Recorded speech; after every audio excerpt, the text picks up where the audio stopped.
Hello, I'm Congressman John Lewis, and I represent the 5th District of Georgia. On Monday, our nation woke up to the news of the worst mass shooting in our history. At least 58 people were killed. Over 500 were injured, all because an evil, disturbed man was able to get his hands on a dozen deadly weapons and turn them on a crowd of innocent. When I think of Las Vegas, when I think of Newton and Charleston and Orlando and Aurora, my heart breaks. Gun violence is a daily epidemic, a daily drumbeat of tragedy in families and communities across America. Not always on the front pages, but always someone irreplaceable and beloved. 90 Americans are killed every day, every year. We lose more than 30,000 men, women, and children to gun violence. What would it take for the Republican Congress to wake up? They hold moments of silence and vigil. They offer thoughts and prayers, but they do nothing. And when the media moves on, they peddle the lie that we need more guns to stop the violence. And they try to roll back protection that keep our communities safe. I know, I've been around, I've seen too many guns death, and I've seen too much Republican inaction and obstruction, and I'm here to say this must stop, and it must stop now. Democrats know that what must be done.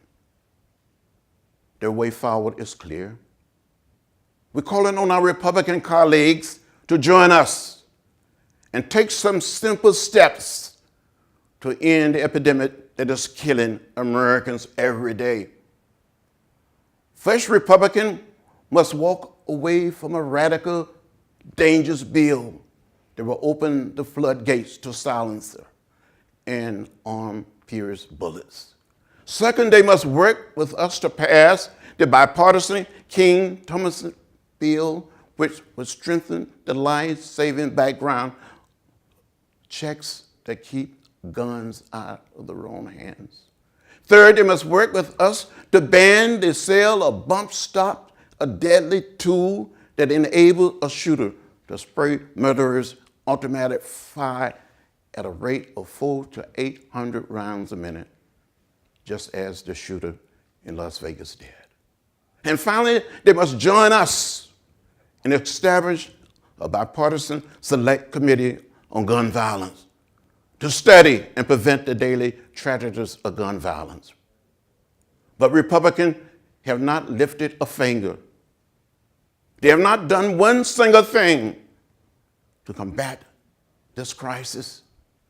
And worse, they are refusing to even begin a bipartisan process to address the gun violence epidemic. How many more husbands and wives, brothers and sisters, friends and neighbors must die before the Republican Congress acts?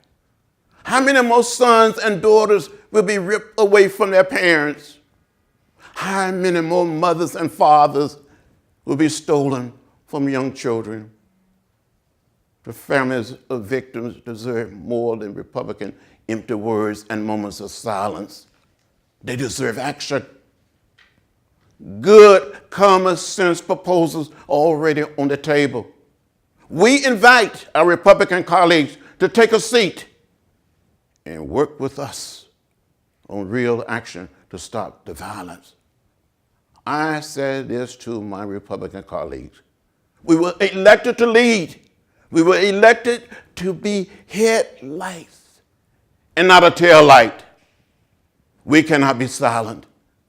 We cannot be complacent. We cannot wait for the next shooting. Let us, this time, be different. Let us make a down payment on ending gun violence in America. Let us do our job. Let us bring common sense gun legislation to a vote now.